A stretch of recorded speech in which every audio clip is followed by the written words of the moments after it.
მოგესალმებით. შაბათს 16 საათზე იმუნიტეტის საინტერესო სამედიცინო თემებით იმედის ეთერშია. ჩვენ კი როგორც ყოველთვის მისი წამყვანები, ექიმები ნინო ნადირაძე და გიორგი ჩიჩუა ვართ. დღეს შფოთვით აშლილობებზე ვისაუბრებთ. თემაზე, რომელიც 21 საუკუნის გავრცელებული და ხშირად განხილვადი პრობლემაა. შფოთვა ადამიანის ბუნებრივი რეაქციაა. მისი მეშვეობით ჩვენი ტვინი უმკლავდება სტრესს და გვაფრთხილებს მოსალოდნელი საფრთხის შესახებ. თუმცა როცა უმიზეზოდ აღმოცენდება იწვევს სტრესის დამანგრეველ განცდას და ჩვენს ქცევებს აკონტროლებს, ის უკვე დაავადება. მას შფოთვითი აშლილობა ეწოდება და მკურნალობას საჭიროებს. ასე დროს აუცილებელია ფსიქოლოგის ან ფსიქიატრის ჩართულობა. დღეს ჩვენი სასაუბრო თემებია: შფოთვითი აშლილობის ტიპები, პანიკური შეტევების მართვა, ფობიების დაძლევის გზები, ობსესიურ-კომპულსიური აშლილობა, ფსიქიატრისა და ფსიქოთერაპევტის როლი შფოთვითი აშლილობის მკურნალობაში. და ამ თემებზე სასაუბროთ მოვიწვიეთ გუგა სიხარულიძე, ფსიქიატრი, პროფესორი. უთხრათ ადამიანს პანიკური შეტევის დროს რა უნდა გააკეთოს, ხო ეს ეგრეთ წოდებული სოსუ თქვა. თათა გიორგობიანი, ფსიქოლოგი. ეს არის ჩვეულებრივი მოვლენა, რომელიც ყველას შეიძლება დაემართოს, თუ გენეტიკური რაღაცა კონკრეტული დისპოზიცია არსებობს. მაკა რაზმაძე, ტელეწამყვანი. დიდათ არ ვარ დეპრესიული და ფობიური და ასე შემდეგ, მაგრამ ძალიან უცნაური რამ დამჩემდა. ნინა სუსლოვა ორველაშვილი, პაციენტი. იყო სხვადასხვა ფაქტორი, რომელიც ძალიან ცუდად აისახა ემოციურ მდგომარეობაზე. ყველასთვის ძალიან ცნობილი და საყვარელი დალი ჩიტალაძე. ორადორჯერ მქონდა პანიკური შეტევა, თითქოს სადღაც აი ესე ვარდები და ახლა კი შეგახსენებთ ჩვენი პარტნიორების შესახებ. გადაცემის სპონსორია GM Pharma, რომელიც წარმოადგენს საერთაშორისო მულტინაციონალურ ფარმაცევტულ კომპანიას, რომლის მედიკამენტები და ბიოლოგიურად აქტიური საკვები დანამატები იწარმოება დასავლეთ ევროპის ქვეყნებს და საქართველოს GMP-ს სერტიფიცირებულ საწარმოებში. GM Pharma იმსახურება მათ, ვისაც ყველაზე მეტად სჭირდება. გადაცემის სპონსორია წყალი მთის. წყალი მთის საფეხბურთო კლუბ პარი სენ-ჟერმენის პარტნიორია. წყალი მთის და პარი სენ-ჟერმენი 4 წელი ერთად. გიორგი, შენთვის თუ არის შფოთვითი აშლილობა ცნობილი, თუ განგიცდია ესეთი მდგომარეობა? იცი, როგორც ექიმისთვის, რა თქმა უნდა, ეს ვიცით თუ რასთან გვაქვს საქმე, მაგრამ მე ვფიქრობ, ამა თუ იმ ხარისხის რაღაც გარკვეული ღელვა, შფოთვა, მაინც ყველას გამოგვიცდია. თავარი არის ის, რომ რამდენად გაღრმავდება ეს და როგორ ხასიათს მიიღებს, ეს უკვე ვფიქრობ ხანდახან სცდება ადამიანების რეალობას და შეიძლება უკვე წარმოვიდგინოთ როგორც სამედიცინო პრობლემა. გააჩნია პრობლემას, რამაც შეიძლება გამოიწვიოს შენი შფოთი, შენი ღელვა, მაგრამ როდესაც ეს რაღაც აკვიადებად იქცევა, როდესაც საფუძველი არ გააჩნია ამ შენ შფოთვას და ამ შენ ღელვას, რა თქმა უნდა, უკვე ამ დროს რაღაცნაირად განგაში ზარს უნდა ჩამოკრათ და სავარაუდოდ უკვე სპეციალისტის ჩართულობა ამ დროს ხდება აუცილებელი. იცი, მე გამოგიტყდები ერთ რაღაცაში. მაგალითად, მე ყოველთვის საქმის მიმართ ვცდილობ, რომ მაქსიმალური, ასე ვთქვათ, პასუხისგებლობა გამოვიჩინო და ძალიან ხშირად ჩემ თანამშრომლებს ან სულ მაქვს ეს აკვიატებული, აბა ხო გაიგეთ, არ დააგვიანოთ, აბა ხო გაიგეთ, არ დააგვიანოთ, აბა ხო გახსოვთ, ეს უნდა გააკეთოთ, ეს უნდა გააკეთოთ, ეს და ხანდახან ჩემ თავს ვიჭერ იმაზე, რომ ზუსტად ეს უკვე ზედმეტობაში და ხომ არ არის ესეც გარკვეულწილად რაღაც საგანგაშო ნიშანი. და მოდი ჩვენ სტუმრებთანაც მოვიკითხოთ, რომლებიც ძალიან ესეთი აქტიური ცხოვრებით ცხოვრობენ და რამდენად არის მათთვის ესეთი შფოთვითი მდგომარეობები დამახასიათებელი და თუ არის, იცი უმკლავდებიან ამ ყველაფერს, ხო? ძალიან საინტერესოა. ვფიქრობ, მაქსიმალურად გულწრფელები იქნებიან, იმიტომ რომ ეს არის ზუსტად ის საკითხი, რომელიც საზოგადოებას აინტერესებს, ჩვენს ტელემაყურებელს აინტერესებს და მოდით დავეხმაროთ მათ, იმიტომ რომ ბევრია ესეთი ადამიანი, რომელსაც აწუხებს სწორედ ეს პრობლემა და მოდით ერთობლივად გავუმკლავდეთ ამ საკითხს. მაკა, მოდი, შენი დავიწყებ. საკმაოდ რთული ცხოვრება გაქვს გავლილი. პრინციპში, როდესაც ადამიანი რაღაცნაირად ცნობადი ხდება, ამ ცნობადობის უკან ხშირად იმალება ძალიან დიდი რთული ცხოვრება, უამრავი პერიპეტიებით აღსავსე. ვერ დავიჯერებ რომ შენ შფოთვები არ ქონია. უბრალოდ რამდენად ყოფილა შენი აზრით ეს შფოთი რაღაცა არაჯანსაღთან მიახლოებული და თუ ყოფილა რითი გამკლავები ხარ აი ამ შფოთვით მდგომარეობას. სხვათა შორის თავიდან აი ხა შენ ახსენე ჩემი ცხოვრება, რომელიც მე ცხელი წერტილებიდან დავიწყე, ასე ვთქვათ, მუშაობა და არაერთი ომი მაქვს გამოვლილი, სადაც ტყვიების წინაშე ვიყავი, მუშაობდი. ზუსტად ეს ვიგულისხმე რაღაც ბევრი მამაკაცი რომ ვერ გაუძლებს, ამიტომაც ასე ვპასუხობ. რა თქმა უნდა, იარაღის გარეშე, რაც უფრო რთულია, კამერით ხელში დავდიოდი და ვიღებდი სხვები როგორ ესროდნენ ერთმანეთს, ასე ვთქვათ. და ეს რა თქმა უნდა ილექებოდა ჩემს ფსიქიკაზე ძალიან ალბათ უარყოფითად იმ მომენტში არ მქონდა არაფრის შიში. იმიტომ რომ ზოგადად ოპერატორები გამიგებენ კარგად, იმიტომ რომ როდესაც შენ თვითონ მუშაობ და იღებ, იმ მომენტში არ გაქვს შიში, იმიტომ რომ უყურებ ეკრანს და ასე შემდეგ. მაგრამ შემდეგ ილექება ეს ყველაფერი და სხვათა შორის აი დიდათ არ ვარ დეპრესიული და ფობიური და ასე შემდეგ, მაგრამ ძალიან უცნაური რამ დამჩემდა ბოლო პერიოდში განსაკუთრებით, არ ვიცი გაქვთ თუ არა გაგებული, ხა ცოტა მერიდება ამის თქვა, მაგრამ მაინც რადგან არსებობს ჩემში, მინდა რომ იქნებ ვინმეს ეცნოს. ეს არის გაცოცხლების შიში. და გეტყვით, მე დავარქვი ასე, იმიტომ რომ ალბათ არ ვიცი ხა სპეციალისტები რა სიტყვიან, აქვს თუ არა რაიმე სახელი, მაგრამ აი როგორი რამ არის, რომ მოვკვდები და რომ დამარხავენ, მე შენია რომ აი კუბოში არ გავცოცხლ და ჩაკეტილ სივრცეში რომ აღმოვჩდები, აი ამის შიში, მაგრამ მე კიდევ შენგან პირველად მესმის შეიძლება არასოდეს არ უთქვია ჩვენთან შეიძლება ეს კომიკურა ჟღერს, მაგრამ სასაცილო ჟღერს, მაგრამ აი რამე აი ისეთი შიში დამუფლებია, რომ აი მე რო გავცოცხლდე, რო დამარხავენ, რა უნდა გავაკეთო.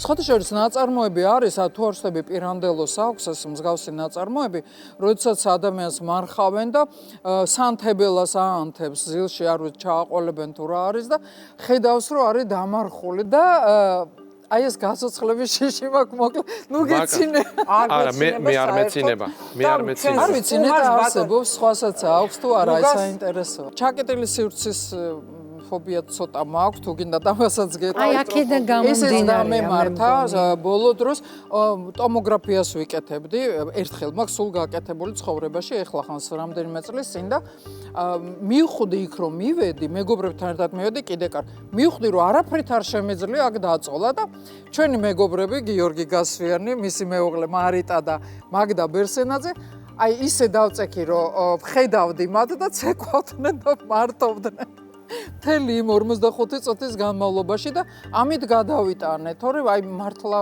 ნუ გამოდის რომ დახურული სივრცის ფობია, კლაუსტროფობია. გიორგი, ჩვენ არ ვიმკითხავთ, იმიტომ რომ შენ ოფთალმოლოგი ხარ და მე კარდიოლოგი და ფსიქიატრს ვკითხოთ ამის შესახებ. სპეციალისტს. ფსიქიატრიც დამჭირდა. აუცილებლად. ბატონო გუგა, ალბათ გესმოდა თქვენ მაკას საუბარი, ის ჩივილი. რასთან გვაქვს საქმე? კი რა თქმა უნდა ვისვენდი ამ ჩიულს და ძალიან საინტერესოა და სხვა შორის შინაარსი იყო მეტად არაორდინალური ეს ალბათ ეს ფობია შიში არის ერთ-ერთი ვარიაცია დახურული სივრცის კლაუსტროფობია ეს ყველა ვიცით ეს ტერმინი და ძალიან ის არის იმის ერთ-ერთი ვარიაცია როდესაც ანუ არ გავცოცხლდე გარდაცვლილი მაგრამ რეალური შიში სადაა რომ არ აღმოჩნდა დახურულ სივრცეში ანუ მაინც ის მიდის რომ ეს არის დახურული სივრცის შიში თვითონ მექანიზმი და როგორ აღმოცენდება ეს არის აკვიატება და ჩვენ უნდა გავმარტოთ რას ქვია რას ნიშნავს აკვიატება აკვიატება არის აზრი რომელიც აღმოცენდება ჩვენების გარეშე ანუ ჩვენ ფსიქიკაში ეს ფიქრი მოდის მაშინ როცა ჩვენ ამაზე არ გვინდა ვიფიქროთ ხშირ შემთხვევაში ეს აკვიატებული აზრი არის არარელევანტური აბსურდულიც შეიძლება უსაფუძვლო კი და ამ დროს ადამიანი თვითონ ვისაც ის აზრი აქვს აცნობიერებს ამ აზრის აბსურდულობას, მაგრამ მიუხედავად იმისა, რომ აღმოცენდება მისინების გარეშე და აცნობიერებს ამ აზრის აბსურდულობას, ეს აზრი მაინც დომინირებს. იჭრება ჩვენ ფსიქიკაში და საკმაოდ მნიშვნელოვანი და ზოგჯერ სრული გავლენა აქვს ჩვენს ემოციებზე, ჩვენს ქმედებებზე და მისი შინაარსიდან გამომდინარე და დააკვირტებული აზრის ინტენსივობიდან გამომდინარე შესაბამისად სულის ჩვენს ემოციურ განწყობას, ანუ და ყოველთვის როგორც წესი იწოს ნეგატიურ ემოციებს. შეიძლება რომ აი ამ კონკრეტულად აი ამ აკვირტებას კიდე ზემოთ დაშენდეს რაღაცა, უკვე სხვა ფობიებიც დაემატოს აი ამ კონკრეტულ ფობიას, კლაუსტროფობიას. კი, ზოგადად მიჩნევა რომ ადამიანს თუ არ აქვს გარკვეული მიდრეკილება მაგალითად აკვირტებებისკენ ან ფობიებისკენ ეს რაღაცა ესე სპონტანურად უცბად არ აღმოცენდება ხოლმე, თუმცა რა თქმა უნდა სტრეს ფაქტორები არის აპროცირებელი ფაქტორები, რომლებიც ხელს უწყობს ამა თუ იმ შინაარსის ან ამა თუ იმ სიმწვავით აღნიშნული პრობლემის აღმოცენებას. და როდესაც ჩვენ გვაქვს აკვირტებული ფიქრებისკენ მიდრეკილება, ანუ ობსესიური ადამიანი ვართ ასეთ შემთხვევაში, ეს შინაარსი შეიძლება დროთა განმავლობაში სიტუაციურად სტრეს ფაქტორებიდან ან რაღაცა აქტუალობიდან გამომდინარე რაღაცა ხდება, ვთქვათ, კოვიდი რაღაცა მასობრივი შეიცვალოს სრულიად. ან შეიძლება ერთი შინაარსის ფარგლებში დარჩეს, ან არ შეიცვალოს და უბრალოდ დაემატოს და შეიძლება ადამიანს ქონდეს ასე ვთქვათ, ბევრ თემაზე, ბევრი შინაარსის აკვირტებული აზრი. მოდი დავსხდეთ ჩვენს ადგილას და გავაგზავნოთ გადაცემა. ბატონ გუგა, მაინც თქვენ როგორც სპეციალისტი, თქვენ ხვდებით ესეთ ადამიანებს, რომლებიც მოგმართავენ და უკვე იცით, როგორ მართოთ აი ესა თუ ის პრობლემა. მაგრამ მაინტერესებს, სად გადის ის ზღვარი? სად გადის ზუსტად ის ხაზი, როდესაც თვითონ ის ადამიანი, რომელიც არის შეპყრული აი ამ პრობლემით, ის გადაწყვიტავს, რომ დიახ, მე ახლა მჭირდება სპეციალისტის რჩევა. თვითონ როგორ აფასებს?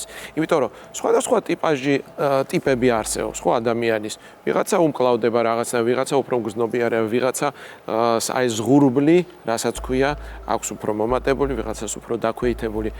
როდის უნდა გადაწყვიტოს, ან როგორ წყვეტს თვითონ პაციენტი, რომელიც თქვენ მოგმართავთ? პირველ რიგში აქ ძალიან მნიშვნელოვანია, რომ გავმიჯნოთ და ჩვენს მაყურებელს უთხრათ, რომ თვითონ შფოთვა ეს არ არის საშიში სიტყვა და ეს არის ჩვენი ცხოვრების ყოველდღიური ნაწილი. არამც თუ ყოველდღიური ნაწილია, შფოთვა არის ის მექანიზმი ჩვენი ფსიქიკის და ორგანიზმის და ეს არ არის მარტო ფსიქიკის ნაწილი, ამას თავისი ანუ ფიზიოლოგიური შესაბამისი რეაქციებიც ახლავს, რომელთაც ჩვენ ადამიანები გადავრჩებით კონკურენტული ვართ და ევოლუცია და ყველაფერი დგას შფოთვაზე. მაგრამ თუ შფოთვა აღმოცენდება ჭარბად, თუ ის სიტუაციასთან შეუსაბამოა, ან დროში მკვეთრად გახანგრძლივებულია და იწვევს ჩვენს დისტრესს და დეკომპენსაციას და ჩვენ გარემოსთან ადაპტაცია გვიჭირს და ამავე დროს შევიგრძნობთ, რომ ეს ასე ვთქვათ, ძლიერი დისკომფორტს იწვევს ჩვენში, ასეთ შემთხვევაში შეიძლება აღვიქვათ ჩვენ როგორც პრობლემა. ერთია ზოგადი კანონზომიერება, თუ ჩვენ რას უწოდებს ფოთას, როგორც დაავადებას ამ პრობლემას, მაგრამ მეორე შემთხვევა არის, როდის უნდა მიმართოს ადამიანმა შფოთის გამო სპეციალისტს. ნუ ხშირად არა მარტო ფსიქიკის მხრივ, არამედ ზოგადად მედიცინაშიც ადამიანებს გვაქვს გარკვეული ჯანმრთელობის პრობლემები, ეს გარკვეულ ჩივილებს და წუხილს იწვევს და დისკომფორტ ჩვენში, დროულად არ მიმართავთ ხოლმე და ხშირად გვაქვს ასე ვთქვათ ველოდებით დროს, რომ რაღაცა პერიოდის შემდეგ ეს თავისით გაივლის. რაღაცა გარკვეული გონივრული ვადა არსებობს, როდესაც უნდა დავალოდოთ და არ შეიძლება რამოდენიმე დღე შფოთი პრობლემის გამო ალბათ სწორი არ იქნება, რომ პირდაპირ სპეციალისტთან მივიდეთ, მაგრამ როდესაც ხედავთ, რომ აღმასვლის ტალღას მერე შფოთვას არ აქვს და აღმასვლის ტალღა და ის აღარ მიდის თავისით და თვითონ ნორმალიზებისკენ, ესენ შევსვათ ჩვენ ასე ვთქვათ, შფოთვის მაკომპენსირებელი მექანიზმი, ანუ გაგვიცდა. ანუ ჩვენ ვეღარ ვართმევთ ამას თავს, ვეღარ ვაკომპენსირებთ და შესაბამისად ეს უკვე ნიშნავს, რომ აღმოცენდა უკვე სამედიცინო პრობლემა შფოთი აშლილობის სახით. აი რა ტიპის შფოთვები არსებობს ჩვენ მაყურებელს რომ მოგუყვეთ და რა სხვაობაა მათ შორის? შფოთი აშლილობა ეს მაინც სპეციალისტების მიერ დაყოფილი კლასიფიკაცია, კლასიფიკაციები ყოველ დაახლოებით 15 წელიწადში ერთხელ იცვლება და ზოგჯერ საკმაოდ რადიკალური და მნიშვნელოვანი ცვლილებებია, ხომ რაც ზოგჯერ თავდაყირა აყენებს ამ კლასიფიკაციას, მაგრამ ძირითადად რაც გამოიყოფა და არის ყველაზე აქტუალური ხშირად რაც ხდება, ეს არის გენერალიზებული შფოთვა და მოკლედ რო განმარტოთ, ეს არის შფოთი აშლილობა, რომელიც რაღაც განსაკუთრებული შეტევებით კი არ გამოირჩევა, არამედ მთლიანად დღის განმავლობაში ადამიანს ზოგადად მომატებული აქვს შფოთვა, რაღაც შინაგანი ღელვის შეგრძნება და ეს დროში გახანგრძლივებულია და ეს რამოდენიმე თვე გრძელდება. საკმაოდ ხშირად გავრცელებული არის ასევე პანიკური აშლილობა და ალბათ ერთ-ერთი ყველაზე ასე ცნობადი და ადვილად ადამიანის მიერ ამოძნობადი, იმიტომ რომ მას ახასიათებს ძლიერი მკვეთრი შეტევები და შეტევის ინტენსივობა იმდენად ძლიერია, რომ ადამიანი ბუკვალურად პანიკაში ვარდება და შესაბამისად მის სახელიც აქედან გამომდინარეობს. არსებობს ფობიები, იზოლირებული ფობიები და ახლა ჩვენ საუბრობდით, ფობიები არის უამრავი, კლაუსტროფობია, აგორაფობია, ძალიან ბევრი ტიპის ფობია და ესეც მიეკუთვნება შფოთი აშლილობებს და არის შფოთვასთან მსგავსი მექანიზმი, თუმცა თანამედროვე კლასიფიკაციაში ეს მთლიანად შფოთით აშლილობებში უკვე აღარ შედის, ეს არის ობსესიურ-კომპულსიური აშლილობა, რომელიც ალბათ შეგვიძლია ვთქვათ, რომ ცალკე მიმართულება, ასე ვთქვათ და ძალიან საინტერესო ფენომენია ზოგადად აკვიატებები, რომელიც არა მარტო ცალკე აღებული როგორც დაავადება, მნიშვნელოვანი როგორც დაავადების სახით არის გამოვლინე, არამედ ფენომენოლოგიურად მნიშვნელოვანია, იმიტომ რომ აკვიატების კომორბიდობა, ანუ თანაარსებობა სხვადასხვა ფსიქიკურ დაავადებებთან, ეს იქნება შფოთი აშლილობა, ეს იქნება დეპრესია თუ ნებისმიერი სხვა პიროვნული აშლილობები თუ მძიმე ფსიქიკური აშლილობებიც მთლიანად ცვლის მეორე დაავადების, ანუ მასთან თანაარსებული, ანუ კომორბიდული დაავადების მიმდინარეობას.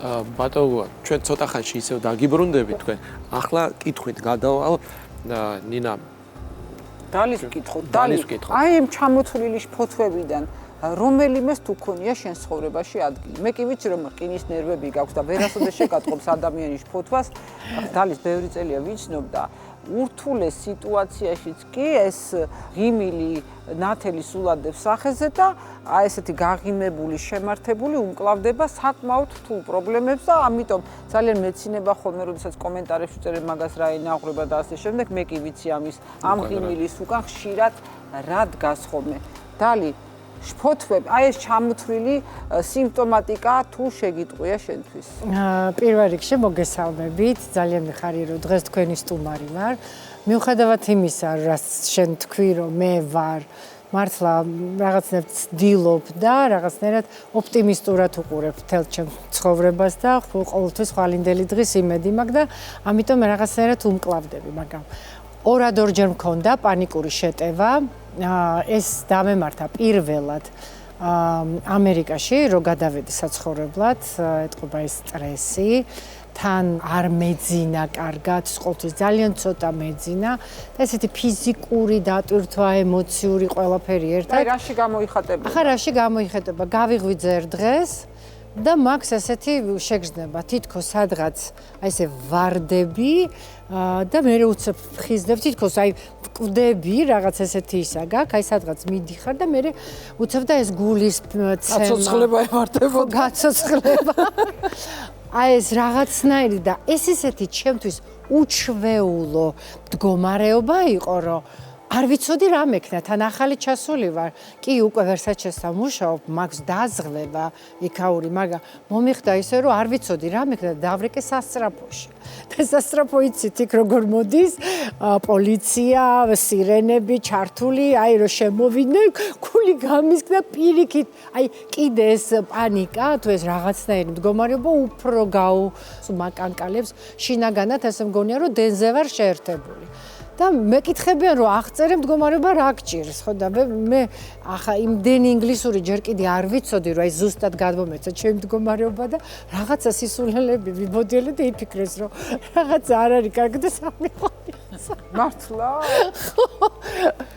და სანამ ექიმი მოვიდა მე ვერ აგიხსენებთ აი ეს პანიკური შეტევა რას აი როგორი მდგომარე მიხვდა უბრალოდ ფსიქიატრი როგორც კი შემოვიდა და შენი ადგილი აქ არ არისო და ვინახარო რომ მივეცი რომ მუშაობ აქ და ჩემი სადაზღვე უკარ და აქ რა გინდოდა დაურეკა ექიმს მომცა ძალიან ძლიერი დამამშვიდებელი 3 დღე გამოვიძინე და მითხრა გამაფრთხილა რომ ამას ყველაფერს უშევი შენი ფიზიკური აქტივობა ვარჯიში დავიწყე იქ წყლისმა იქ საკვებ დანამატების მიღება აი რაღაცა ყველანაირად ვეცადე უკვე რომ აი ეს მდგომარეობა რომ მეორედ არ გამომეორებულიყო არც გამიმეორდა სანამ არ მოხდა კოვიდი და ნინო შენთან გმახსოვს იმიტომ რომ ურეკავ რომ ნინა ცუდად ვარ და სამონტყოფოში წავედი ნინასთან და ძალიან მივამსგავსე ამ მდგომარეობას ისეთიც არ იყო მაგრამ იყო რაღაცნაირი შეშე იმიტომ რომ არანაირი სიმპტომი არ მქონდა არც ყელი მტკიოდა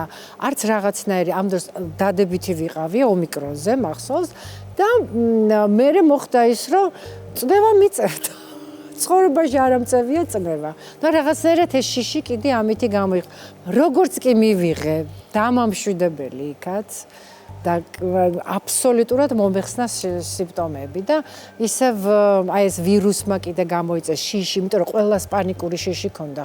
გაიხსენეთ რა საშინელი სიტუაცია იყო, გარშემო რამდენი ხალხი იღუპებოდა და ამან რა თქმა უნდა ეს იმოქმედა. მაგრამ იმის მერეც სუცდილობ რომ ვივარჯიშო, მივიღო ესეთი კარგად ვიკვებო, კარგი ძილი და ამასთან კიდე საკვებ რაღაც დანამატები, რომლებიც იმიტომ რომ თვითონ ფსიქიკა კიდევ კარგი რომ ძალიან ძლიერი მაქვს უბრალოდ ფიზიკურად ვებრძვი ხოლმე რაღაცა სტრესებს და შემოტევებს. თქვენ მოისმინეთ დალის ჩივილები. მოდით შევაფასოთ რასთან გვაქვს საქმე და რამდენად მძიმე ხარისხის იყო ეს შფოთვითი პრობლემა თვითონ შესანიშნავად დაარქვა სახელი ეს ხო პანიკური შეტევა. პანიკური შეტევა ყოველთვის სუბიექტური შეგრძნების დონეზე ყოველთვის მძიმეა. ძალიან მძიმე. დიახ. მაგრამ თუ ესე პროგნოზულად შევხედავთ, რა თქმა უნდა ეს არ იყო მძიმე შემთხვევა, იმიტომ რომ ერთჯერადი ეპიზოდი იყო და გარკვეული მინიმალური ჩარევით ეს ამოიწურა, რაც ნიშნავს იმას, რომ დაავადება პანიკური აშლილობა არ ჩამოყალიბდა და არ იყო. ამიტომ პანიკური ერთჯერადი შეტევა ყოველთვის არ ნიშნავს იმას, რომ ჩვენ გვაქვს პანიკური აშლილობა. თათა მაინც მაინტერესებს რა იცით ჩვენ საზოგადოებაში ყოველდღიურად ხვდებით ესეთ ადამიანებს და ალბათ ნინა სადღაც ჩვენს გონებაში ჩვენ ტვინშიც ყოფილა მსგავსი შფოთვითი რეაქციები რა პრობლემებს აწყდებიან ასეთი ადამიანები, როდესაც შეხება აქვთ საზოგადოებასთან. ამ შემთხვევაში მე ვგულისხმობ მათი დასაქმების ადგილი. თქვათ ყოველდღიური ურთიერთობა ოჯახის წევრებთან, აი როგორ ახერხებენ ესეთი ადამიანები ცხოვრებას. მადლობა ამ შეკითხვისთვის, ძალიან მნიშვნელოვანია, რომ საზოგადოებაში ცნობიერება აიწიოს ამ თემასთან დაკავშირებით. და ძალიან შეუწყო სხვათა შორის ხელი ამას იმან, რომ ცნობილმა სახეებმა, აი როგორებიც არიან Oprah Winfrey, Lady Gaga, Adele, თამამად ისაუბრეს და დაწერეს კიდეც აი ამ შფოთვითი აშლილობის სხვადასხვა ჯგუფის პრობლემების შესახებ. მაგალითად Adele-მა თქვა, რომ სცენის გამოსვლის წინ ძალიან ხშირად აქვს მასაც ეს პანიკური შეტევა და თანდათანობით, რა თქმა უნდა, ეს სტიგმა იხსნება. ეს არის ჩვეულებრივი მოვლენა, რომელიც ყველას შეიძლება დაემართოს, ვისაც მით უმეტეს თუ გენეტიკური რაღაცა კონკრეტული დისპოზიცია არსებობს და ასევე ვისაც რაღაცა სტრესები აქვს ცხოვრებაში და სტრესი მოგეხსენებათ დღესდღეობით ძალიან ესეთი 21 საუკუნის გამორჩეულად აღსანიშნავი პრობლემაა. ხშირად ადამიანები უნდობლად ექცევიან ხოლმე ადამიანებს. ამ დროს რეალურად ჩვეულებრივი, რა თქმა უნდა, ძლიერი, კეთილსინდისიერი, მშრომელი ადამიანია, მაგრამ ამისგან არავინ არ არის, რა თქმა უნდა, დაზღვეული. რეალურად ყველაზე დიდი პრობლემა არის მაშინ, როდესაც ადამიანს თუნდაც უბრალო ურთიერთობებში ეშლება ხელი, მუშაობაში, ანუ პროდუქტიულობა იწევს მისი, ადამიანს როდესაც ეს შინაგანად აწუხებს, რა თქმა უნდა, რომ მისი პროდუქტიულობა იკლებს, იმიტომ რომ როდესაც ენერგია იხარჯება სტრესებთან ბრძოლაზე და ნერვიულობასთან ბრძოლაზე, ეს ენერგია აკლდება ცხადია ურთიერთობებს, იგივე მუშაობას, შვილებთან, მშობლებთან, მეგობრებთან ურთიერთობას და ასე შემდეგ. იმუნიტეტში რეკლამის დროა, რეკლამის შემდეგ ჩვენ დავბრუნდებით და გავაგრძელებთ საუბარს შფოთვით აშლილობებზე. რეკლამის შემდეგ დავბრუნდით, გადაცემის პირველი ნაწილი ძალიან საინტერესო იყო ჩვენთვისაც და იმედია მაყურებლებისთვისაც და სანამ გავაგრძელებთ შფოთვით აშლილობებზე საუბარს, მაყურებელს შევახსენებთ გადაცემის სპონსორების შესახებ. GM Pharma გახლავთ გადაცემის სპონსორი, ის წარმოადგენს საერთაშორისო მულტინაციონალურ ფარმაცევტულ კომპანიას, რომლის medikamentები და ბიოლოგიურად აქტიური საკვები და ნამატები იწარმოება დასავლეთ ევროპის ქვეყნებში და საქართველოს GMP-ს სერტიფიცირებულ საწარმოებში. GM Pharma ემსახურება მათ, ვისაც ყველაზე მეტად სჭირდება. და აქვე გეტყვით, რომ გადაცემის სპონსორია წყალი მთის. წყალი მთის საფეხბურთო კლუბ Paris Saint-Germain-ის პარტნიორია. წყალი მთის და Paris Saint-Germain 4 წელი ერთად. ძვირფასო სტუმრებო, ძალიან მნიშვნელოვანია წყლის მიღება. მით უმეტეს წყალი მთის არის გაჯერებული ისეთი ელემენტებით, რომელიც ძალიან სასარგებლო იქნება თქვენი ორგანიზმისთვის, რაც ყველაზე მნიშვნელოვანია ზაფხულის სეზონთან დაკავშირებით, არ დაგავიწყდებთ, რომ მიიღოთ მინიმუმ 2 ლიტრ-ნახევარი წყალი.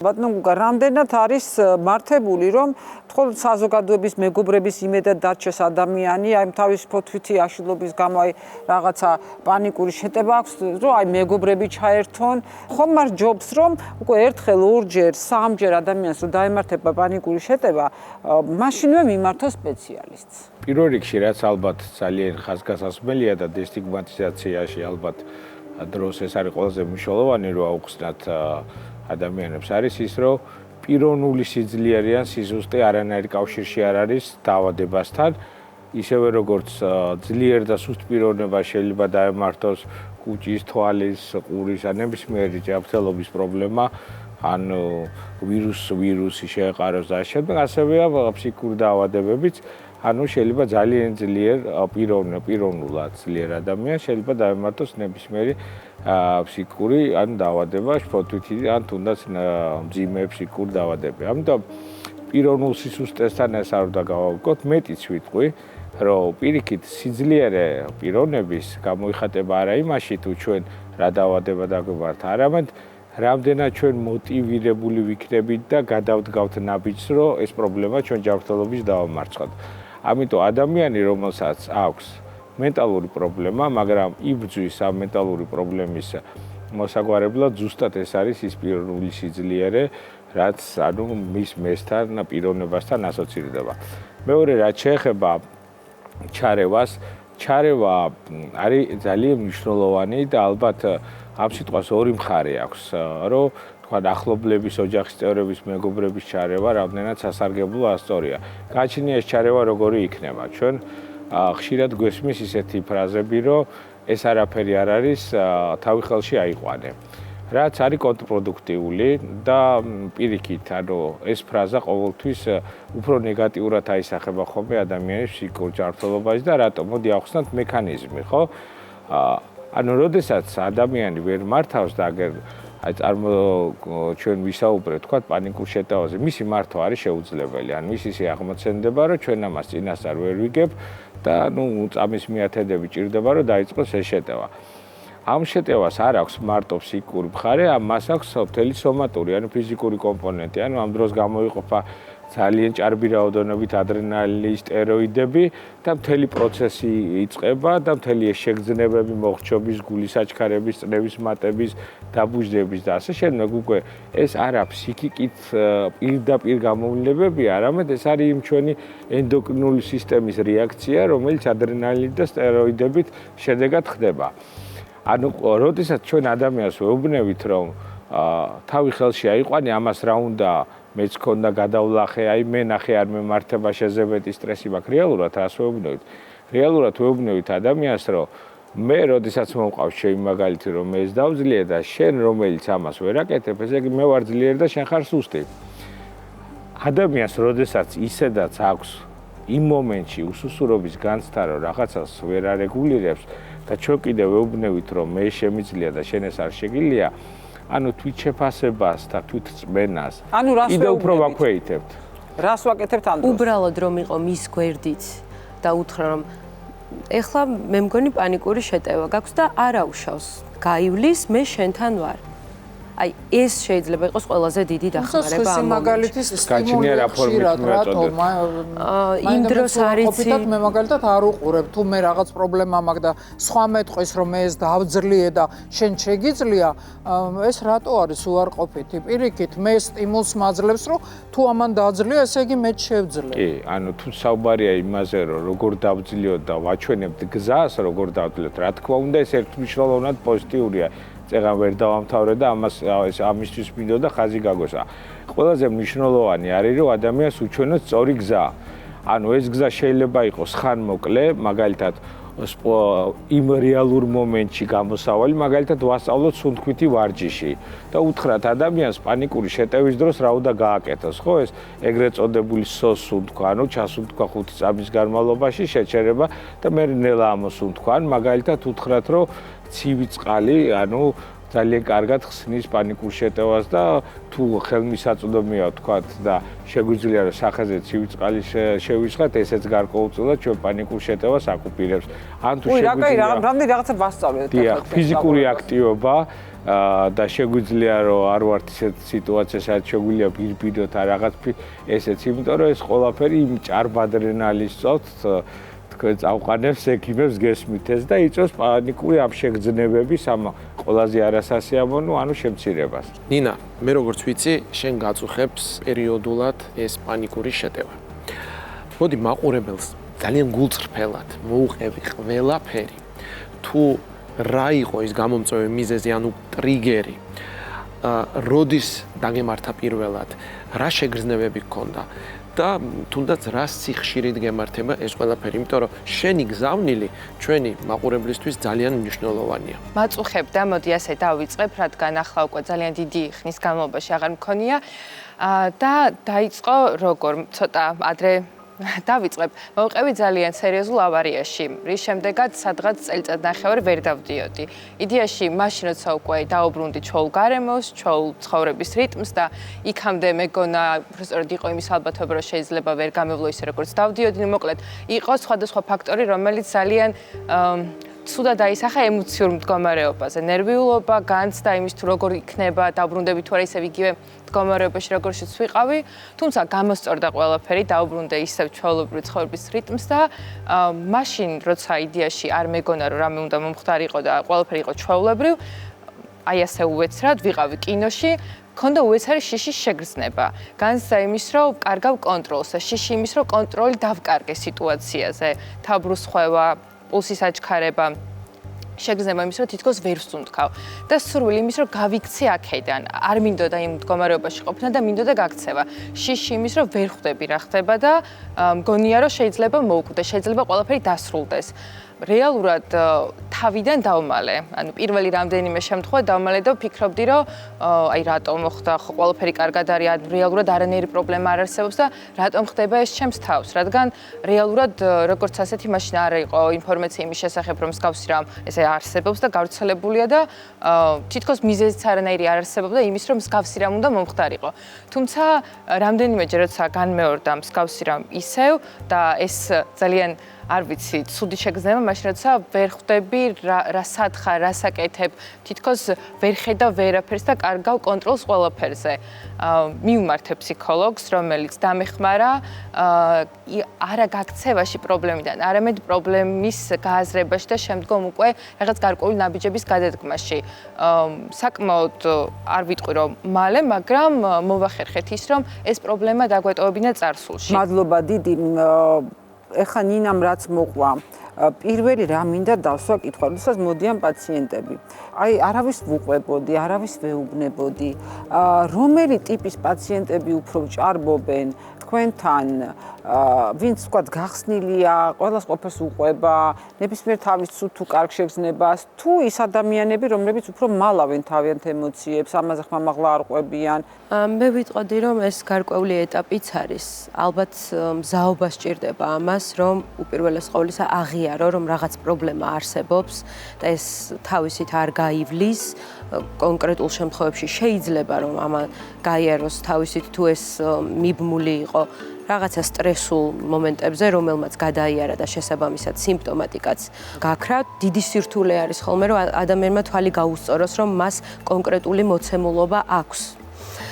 როდესაც მოხდება ამისი აღიარება, შემდეგ უკვე იწყება ძიება, როგორ შემიძლია მე რომ გავხდე უკეთ. და აი ამ შემთხვევაში უკვე მოდის ის მზაობაც, რომ ისაუბრონ, გაანდონ, პირველი შეიძლება იყოს ახლობელი ადამიანი, ვინც იქვე არის, ვისთანაც გაქვს ნდობის მომენტი, ვინც გეიმედება და შემდეგ უკვე გადადიან ხოლმე, შეიძლება პირდაპირ პროფესიონალს მიმართონ. თუმცა არიან ასევე პაციენტები, რომლებიც თითქოს იმას მოითხოვენ ფსიქოლოგისგან, რომ მან დაუდასტუროს, რომ ძალიანაც კარგი გოგო ხარ, კარგი ბიჭი ხარ, წადი თავისუფალი ხარ, ყოჩა. ესეც ხშირია ხოლმე, მაგრამ რეალურად ადამიანი, რომელიც შეწუხებულია უკვე თავისი პრობლემით და ამას არ ემალება და არ გაურბის, ის ყოველთვის ღიაა სასაუბროდ და ფიქრობ, რომ ეს არის ეტაპი, რომელსაც ადამიანმა თავად უნდა მიაღწიოს და თქვას, რომ მე რა ეს არ არის სამარცხვინო, პირიქით, საკუთარ თავზე ზრუნვა, ეს არის მენტალური ჰიგიენის დაცვა.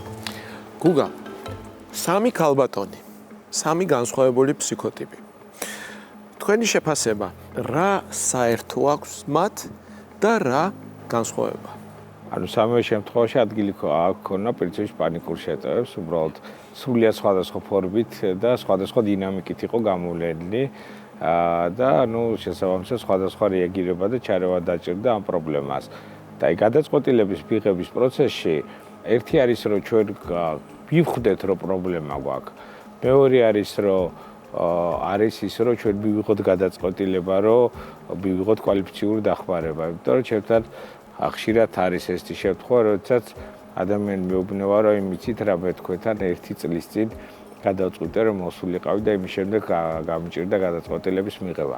ამიტომ მარტო დაავადება არ არის მნიშვნელოვანი არის ჩვენი პიროვნება, ხასიათი, რასაც ჩვენ უწოდებთ, იმიტომ რომ ერთი და იგივე დაავადების, ერთი და იგივე თუნდაც პირობითად ავიღოთ სიმძიმის ფარგლებში, სხვადასხვა ხასიათის, ანუ სხვადასხვა პიროვნული მახასიათებლების ადამიანები სხვადასხვანაირად რეაგირებენ, სხვადასხვანაირად იღებენ გადაწყვეტილებას.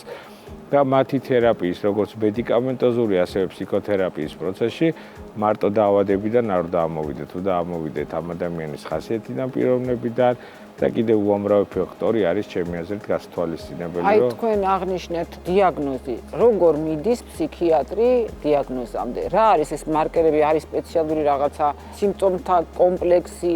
რამდენად ზუსტად ისმება დიაგნოზი, იმიტომ რომ რაღაც მაინც სუბიექტურია, ხო ეს ყველაფერი ეს გადმოცემა, იმიტომ რომ შეიძლება ერთნაირი სიმძიმით მიმდინარეობდეს ორ ადამიანში შფოთვითი აშლილობა, მაგრამ ერთმა ეს ნაკლებად გადმოცეს, მეორემ უფრო აქტიურად და უფრო ჰიპერტროფირებულად. დიაგნოზი არის ერთმნიშვნელოვნად აუცილებელი და მნიშვნელოვანი, მაგრამ ეს არ არის მთავარი და ჩვენ სფეროში, ანუ ფსიქიკური ჯანმრთელობის სფეროში განსაკუთრებით მნიშვნელოვანია ფენომენოლოგიური მიდგომა.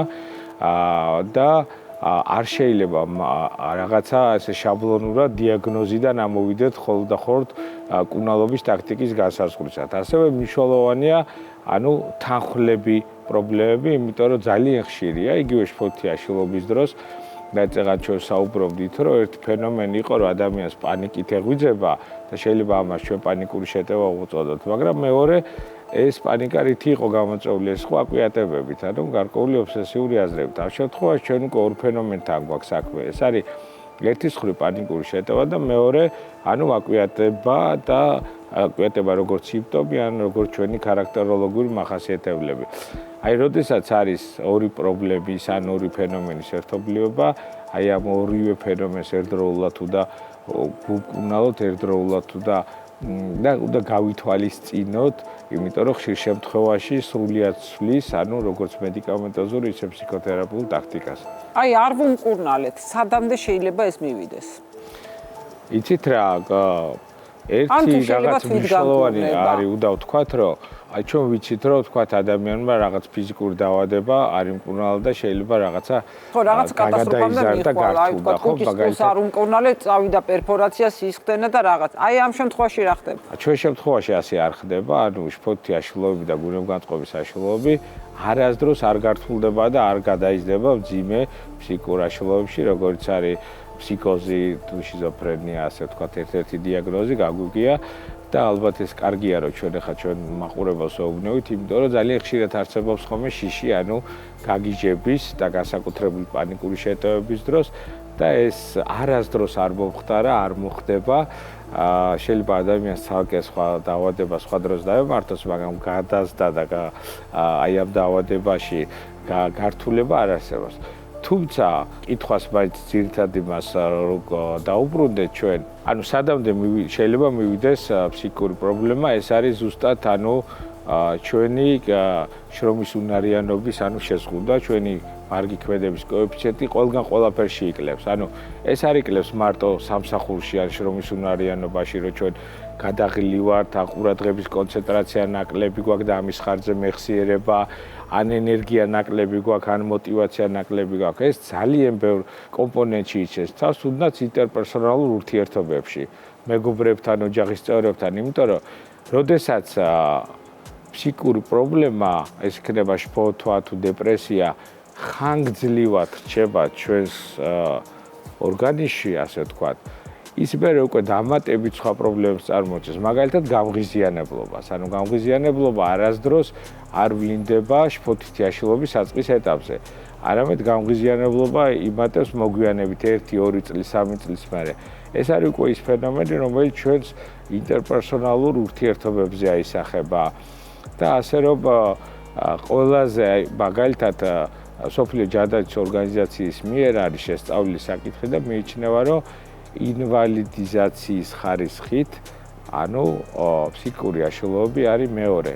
კონკრეტულად დეპრესიაზეა საუბარი, ანუ გულსიძარღვთა დაავადებების მერე. იმიტომ რომ შრომის უნარიანობას ყველაზე მეტად აქვეითებს. თათა შეიძლება იგივე თემას მეც უპასუხებ. აი, როდესაც არის სოციალური შფოთვითი აშლილობა, ანუ მაგალითად საჯარო გამოსვლების, აი მოზარდებს მოუწერიათ, ჩემთვის რომ გაკვეთილი ვისწავლე, მაგრამ დაფასთან ვერ გავდივარ, არ შემიძლია. წითლდები, ცუდად ხვდები, მგონია რომ ყველა მე მიყურებს, ყველა მე მაკრიტიკებს. ან მაგალითად არის ასევე აგორაფობია, ხო, როდესაც ხალხმრავალ ადგილებში არიან ადამიანები და სულ ცდილობენ რაღაც უსაფრთხო პოზიცია დაიჭირონ, რომ რამე უცებ გაიქცნენ. ანუ, როდესაც ეს ამდაგვარი ფობიები არსებობს, უბრალოდ შფოთვითი აშლილობა, ადამიანი ცდილობს იზოლირებას და შეიძლება საერთოდ სახლიდან აღარ გავიდეს. და არ ვიცი, თვეები გადიოდეს და ის იჯდეს სახლში და ცხადია, ადამიანი არის ბიოფსიქოსოციალური არსება. ჩვენ სოციალური ურთიერთობები გვჭირდება იმისთვის, რომ გავცეთ, მივიღოთ ჩვენი ფსიქიკური ჯანმრთელობისთვის ეს ერთ-ერთი მნიშვნელოვანი ფაქტორი არის და როდესაც იზოლირებას უკეთებს ადამიანი საკუთარ თავს, შემდეგ უკვე არის, რა თქმა უნდა, რისკი, რომ აი დეპრესიაში გადაიზარდოს ეს ყველაფერი და საკმაოდ ესე დაითრგუნოს ადამიანი. აი ახლა თათა საუბრობდა და ბატონი გუგა საუბრობდა მკურნალობის დიაგნოსტიკაზე და ჯერ მკურნალობის მეთოდებზე არ გადავსულართ, მაგრამ მკურნალობის აუცილებლობაზე. თუმცა ნინას გარდა თქვენ შორის არავის არ მიუმართავს, ხა ერთჯერადი სასწრაფოს გამოძახებას თუ არ ჩავთვლით, აი შენ როგორ უმკლავდები მაკაიამ შიშს? აი, როდესაც აი იღვიძებ დილას. აი, როგორ უნდა გავუმკლავდე ხა? ერთადერთი ვცდილობ ამაზე არ იმ დროს გამოყვანას თავის. სკარლეტ ოჰარა ვხდები და ამაზე მე ხვალ ვიფიქრებ თქო ამბობ. ჯერ აი ვცდილობ რომ როცა ეს შეტევა მომდის, რომ ვაიმე რომ გავცოცხლე რა მეშველება, აი ფსიქიატრიაში მე მგონი ახალი ტერმინი დავამკვიდრე, გაცოცხლების შიში. ვფიქრობ, ვცდილობ რომ ამაზე არ ვიფიქრო. იცი გიორგი, მე ვფიქრობ რომ ცივი წყალი ახსენა ბატონმა გუგამ. მეც როდესაც ცოტა შფოთვა შემომეპარება ხოლმე, რაღაცა ცოტა გული ამიჩქარდება, რაღაცაზე ვღელა, პირველი რას ვაკეთებ, იცი? ცივ წყალს ვსვამ. აი, ცივი წყალი დალია, ხო არის გამოთქმა? ეს ტყუილად კი არ გაჩენილა და მოდი ჩვენ სტუმრებს დავალებინოთ ცივი წყალი. გთხოვთ? სხეულებრივ შეგრძნებებთან დაბრუნებას. დიახ, მადლობა. ძალიან დიდი მადლობა ჩვენ ძვირფას სტუმრებს, რომელთაც თავისი ისტორიები გაანდეს ჩვენს მაყურებლებს და ჩვენს ძვირფას ექიმებს და დაეხმარებიან მათაც აი ამ პრობლემების მოგვარებაში. თქვენ უზარმაზარი მადლობა ასეთი საინტერესო რჩევებისთვის. როგორც ყოველთვის, ალბათ ჩვენმა მაყურებელმა მიიღო ძალიან საინტერესო და სანდო ინფორმაცია. ჩვენ კი მაყურებელს ზუსტად ერთი კვირით დავემშვიდობებით. მომავალ შეხვედრამდე იმედის ეთერში შაბათს 16 საათზე გელოდებით. გვიყურეთ და აიმაღლეთ თქვენი იმუნიტეტი.